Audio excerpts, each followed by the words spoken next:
What's happening, everyone? JayShockblast here, and check it out. Mortal Kombat 1 is available now, and I want to say thank you to the folks at WB Games for providing me with early access to the game, and I'm absolutely loving it. There are just so very few things that I find wrong with the game, and it kind of kills me that I want to talk about one of them. These are my stats for Mortal Kombat 1, and you can see that I've played quite a bit. I don't know how they register time played, if it's just in match, but that seems extremely low. But when you consider the fact that most of my matches last for 5 seconds, maybe not. All right, you can see over 2,100 flawless rounds, which is not nearly as impressive as it sounds. 1,100 brutalities. You know, I've played quite a few matches, and last night I actually accomplished one of the achievements that I think a lot of people are going to want, and that is rolling with my crew complete mastery with 5 Kameo characters. Now on Xbox, as you can see, 0.07% of gamers have unlocked this, and the reason for that is it is incredibly grindy and time consuming.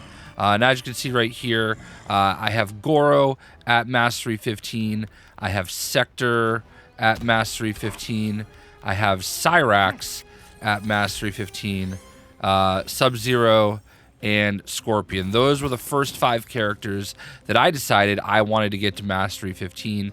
And then as far as fighters are concerned, you've got 35 layers of Mastery to get through. So I have Scorpion, I have Smoke, I have Reptile, all at 35, and I'm currently working on Sub-Zero. I've also done a little bit with Natara and a little bit with Sindel. So, you know, essentially what I'm going for is trying to get all of the different items that you can unlock as part of these mastery passes, because, you know, we play these games and we really just enjoy customizing our characters. So, you know, we've got lots of different options for Scorpion as far as masks are concerned, and you're going to unlock a lot of these, you know, in the actual mastery. There's a bunch of different palettes. He looks great. This skin is awesome. I absolutely love this color combo. So, you know, if you're a fan of the game, a fan of these characters, you are going to want to do what you can to go through and find all these great unlocked skins. Now, here's the problem. There's a huge balance problem when it comes with XP, okay? If we go up into here, you can see that my account level is already at 100. And I only have 3 characters at 35, and I only have the 5 cameos at 15. All right, so, you know, to have your actual account be at level 100, but such a slow gain to get all of these other characters is kind of crazy. Okay, you would think that the account level would actually be what you would need to grind the most.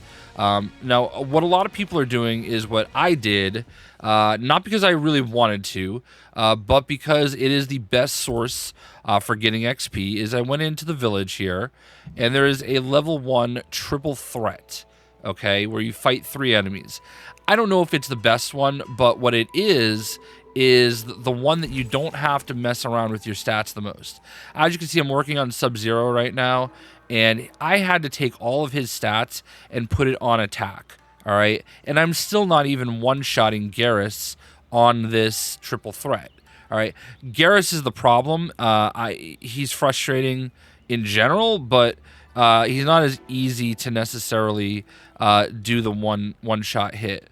What I've found is if we actually go into the Tarkatan colony, this right here, the squad up, the 3 fighters you fight there are actually, for the most part, easier to get done. The reason to do the triple threat is because you won't necessarily have to change the stats. If you have a 90 under attack, like I do with General Shao, like I do with Sindel, these are what the game assigned to them. You should just be able to go in there and do your 3 uppercuts and be done with it, okay? And I've tested it with Havoc, I've tested it with Natara. You know, it works. Except for on Garrus, who's just, if we're being honest, a cunt. So I can't imagine this is the way that NetherRealm envisioned people playing the game to get the unlock stuff on these masteries. All right, it's taking incredibly far too long to level these characters up. For Scorpion, I play in Sector. I played it straight up, okay?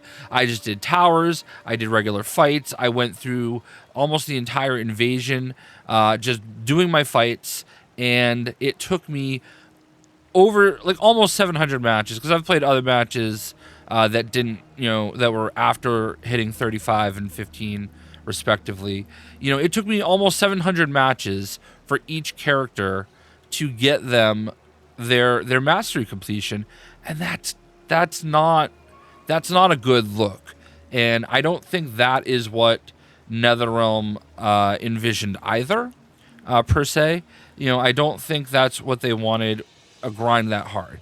Now, I don't know, everybody plays these games differently, but I would have to imagine the customization features, being able to get all of the unlocks and the skins that come with, you know, the different characters, is of somewhat importance. You know, like, we all like to make our character look the way we would do, and you know, obviously there's lots of cool stuff to get here. There should be some kind of grind to get to it, but I feel like you should be able to complete these character passes in, like, we'll say 100 to 150 matches.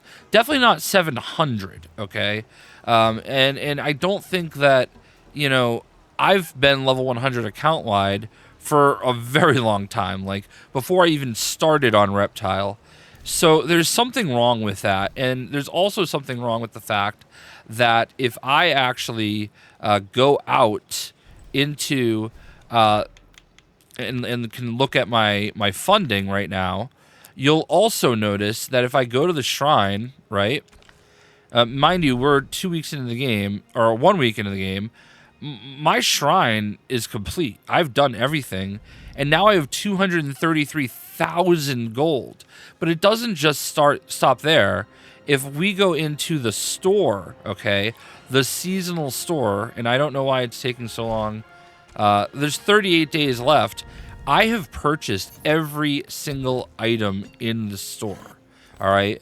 And I still have 212 currency left over that I'm going to imagine when the season ends is just going to disappear, and we're going to have to start over, which is fine, by the way. Now, I'm not complaining about unlocking all of this stuff soon and early, because I wanted all of this stuff. I put in the time, and I should be able to get it. The problem I do have is that it's weird that the seasonal store is like that, but the mastery is such a grind. And to take it even a step further, if we go back into Invasion, that's not the only currency that I have built up. We'll go over here and we'll find the Kollector maybe in Wuxi Academy, okay? And when we go to the Kollector right here and we shop, I have 225,000 of these coins, okay? So it's crazy to me that I now have over 200,000 currency that I'm never going to use, all right? Why can't I use that currency to go into the mastery and start buying the stuff that I want, you know? Like, what if I could use that invasion currency and I could spend 20,000 gold on opening this tier, and then another 20,000 on opening this tier, and then another 20,000 on opening this tier. You know, there should be a path to unlocking this by using the currency that we're gaining that's just sitting there. You know, I should be able to use it. I think that would be a great compromise towards unlocking everything, because at this point we're just earning currency that's going to sit there and do nothing. I mean, sure, you can go into the Kollector, and sure, if you want to just buy white Enera cores over and over, you could do that. What do I need? 100 gain, 100 invasion XP? Like, what is that going to do for me? All right, I'm going to buy it. All right, but it doesn't matter, because guess what? I am already invasion level 30. That happened incredibly fast. I used it, it did nothing, right? So there's all these different levels, and there's all these different currencies, but none of it seems to actually really apply to the main part that we're looking for. Look, it rolled over into seasonal currency. So great. I think what we need to work on is how are we going to make it a little bit easier to unlock all of the stuff that we have for all the characters. Because while sure, you could do the second fatality without actually unlocking it, you still want to unlock it, and you still want to unlock all the cool stuff that comes with all of these characters. And it's just such a time investment to do it, which we all love the game. We're all going to play the game, and obviously the purpose of doing it this way is to try and keep people playing the game. But I think we've all proven that, you know, we're going to do that for a long time. All right. So the long story short of it, and I know that I talked a lot here, they got to find a better way, a better balance of unlocking all of the gear in Mortal Kombat 1, because the way that it works right now is not fun, okay? And the biggest problem is that a lot of people are doing this path that, granted, we choose to do it. We could just play outright and have it take longer, but a lot of people are going into these endurance 3 enemy matches, doing 3 uppercuts, and then rinse, lather, repeat. Just keep doing the same boring thing. And I think we all would rather just play the game, do towers, do online matches, do whatever we want to do, and just unlock everything a little bit more naturally, and you know, just be happy. We'll all be happy. This game is going to get played by the purists and the lovers for so long. So don't even worry about that, NetherRealm. Just make it a little bit less of a grind for us to get our stuff.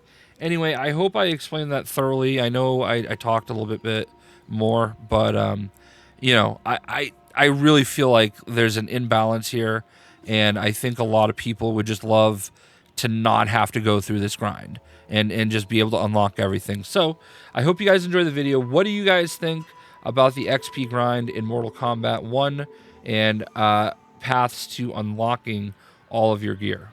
We'll see ya.